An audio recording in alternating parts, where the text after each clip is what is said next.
The Clerk. Private Members' Business, Notice Number 23, motion to disallow the Basin Plan made under the Water Act 2007 and presented to the House on 26 November 2012. The member for Riverina has the call. Madam Speaker, I move that the Basin Plan made under the Water Act 2007 and presented to the House on 26 November 2012 be disallowed. The member has the call. The Murray-Darling Basin Plan has generated a wealth of fear and uncertainty for regional communities and cost good, hard-working country people a wealth of money. An attack on the nation's farmers is, in fact, an attack on the nation itself. This is an assault on regional Australia. The Water Act was legislated in 2007 by the Coalition Government. The fact the Commonwealth was able to gain carriage of the water issue, overriding the states in spite of the Constitution, was made possible only via international treaties. Because management of water is constitutionally the responsibility of the states, the Commonwealth Government invoked several international environmental treaties, particularly the Convention on Biological Diversity and the Ramsar Convention on Wetlands of International Importance, especially as waterfowl habitat, done at Ramsar, Iran, on the 2nd of February 1971. The Water Act therefore became an Environmental Act.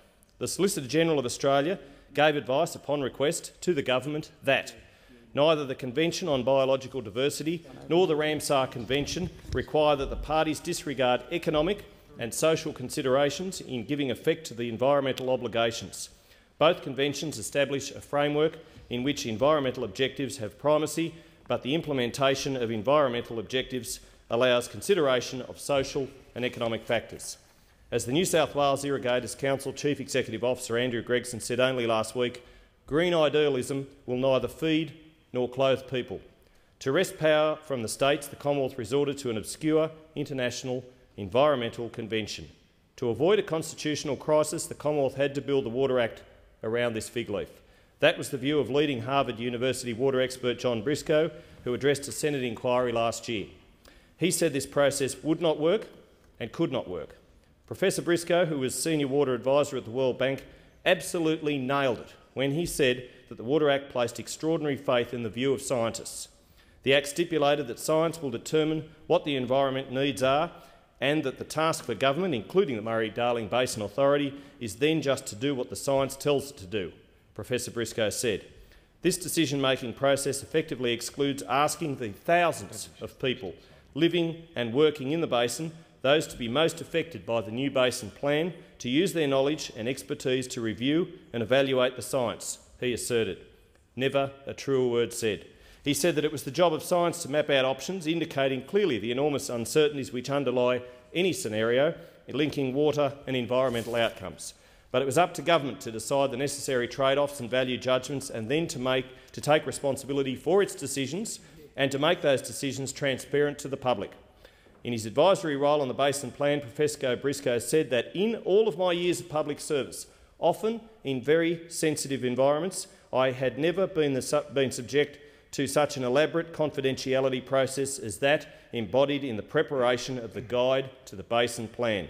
He said that time and again he was told by many professionals, community leaders, farmers and state politicians who had made Australia the widely acknowledged world leaders in arid zone water management that they were excluded in the process of developing the Basin Plan.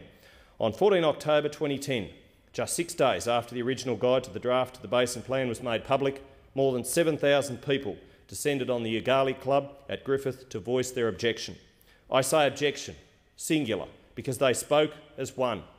They were united, and people power won that day. The Labor government took notice. It had to, was forced to, and tasked the new House of Representatives Standing Committee on Regional Australia with conducting an exhaustive inquiry into the impact of the guide. Another 1,000 people from Griffith and District fronted to the committee's hearing on the 25th of January 2011, among them Colliambly Irrigation Cooperative Chief Executive Officer John Cullerton, who poignantly quoted a local farmer who said, "I'm not here to survive. I came here 30 years ago to thrive."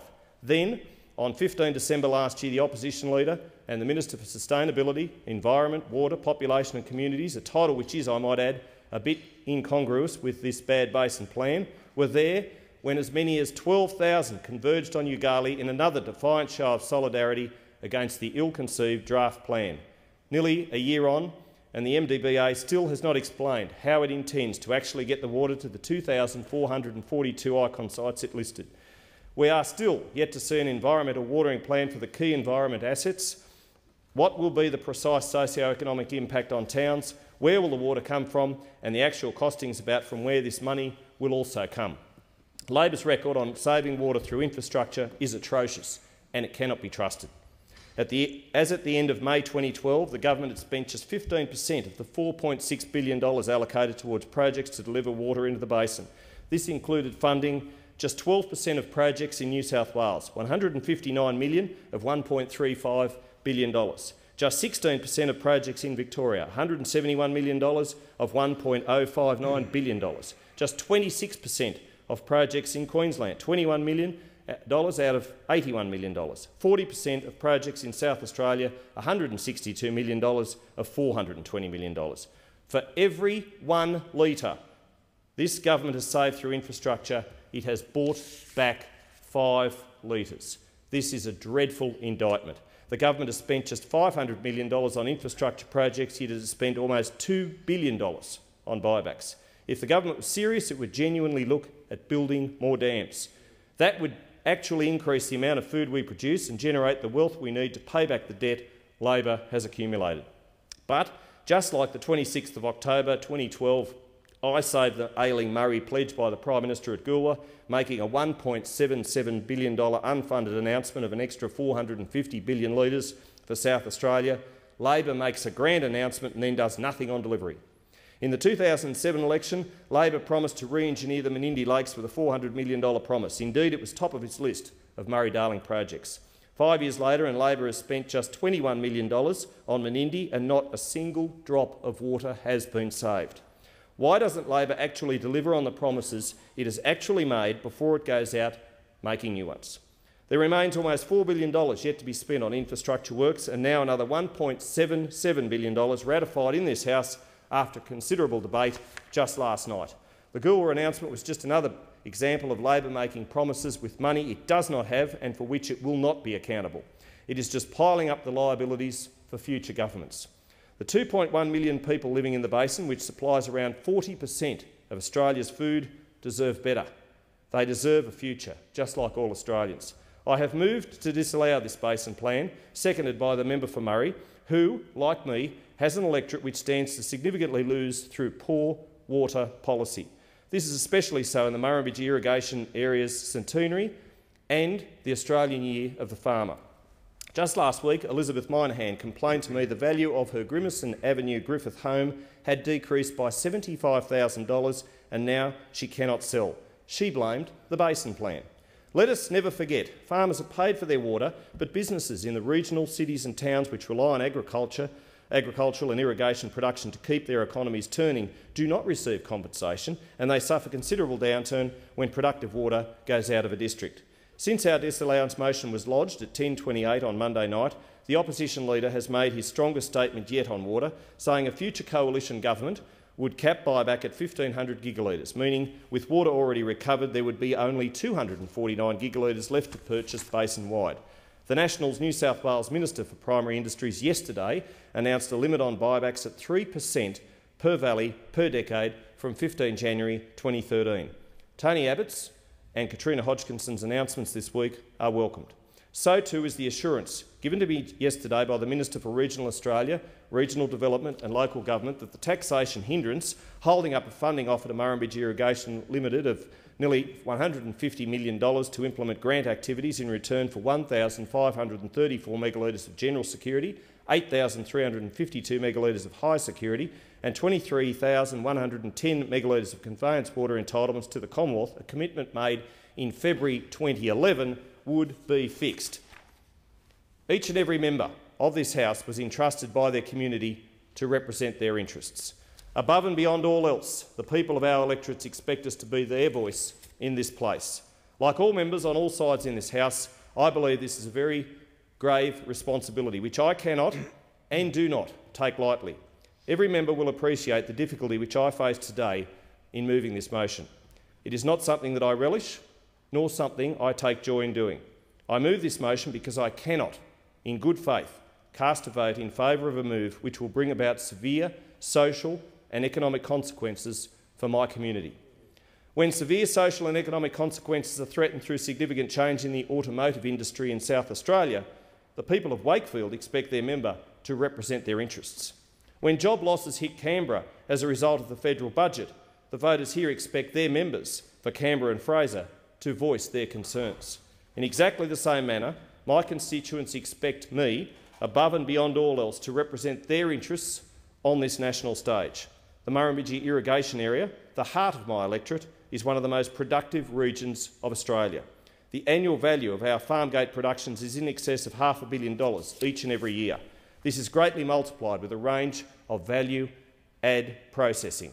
The Winemakers Association estimates more than $2 billion of regional investment has been injected into our region in wine processing alone.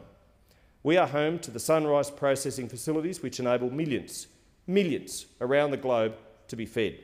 We produce chicken meat, cattle, wine, citrus, rice, cotton, nuts, vegetables, cereals. The list goes on. And we are highly dependent on water. My electorate is an electorate built on irrigation. My community is a community built on irrigation. The people who entrusted me to represent them are reliant on irrigation. It is simply not possible for me to support, encourage or allow to pass without comment a basin plan which so materially affects the people who placed their trust in me. This plan says that my electorate must have hundreds of billions of litres of its lifeblood taken away from it. I cannot tell you how many hundreds of billions of litres because this plan does not specify that. It merely says that my electorate must suffer an indeterminate amount of pain.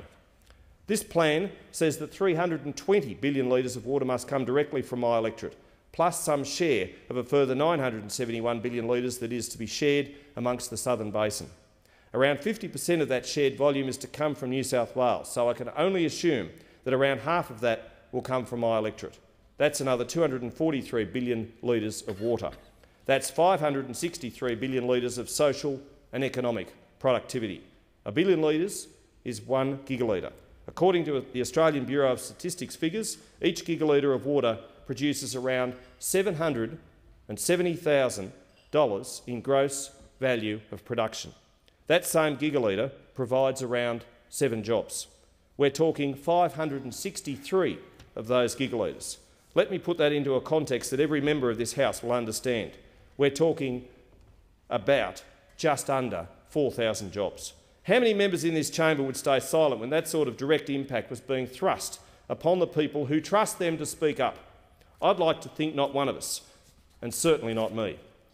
Now, I recognise quite clearly that I've overstated the impact here because not all of those gigalitres will simply be stripped from production. Some of them will be obtained via infrastructure, but not enough. Too many will come from buybacks, which are nothing short of economic vandalism.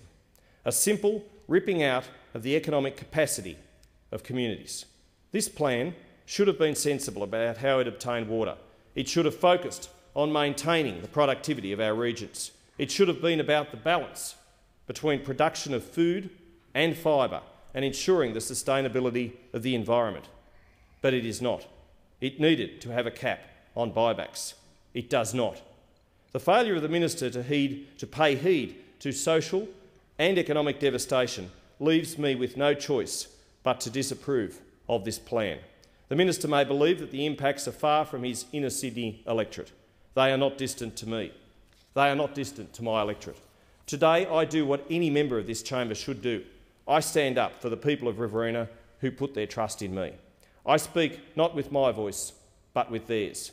Their voice is clear, it is loud, and it is proud. It says to the Australian Parliament and the people of this land that they will not suffer this indignity, this great affront to their resourcefulness and their productivity.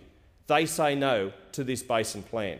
This is why I move this disallowance motion, and I urge others to join me for the sake of their electorates, their communities and the people they represent.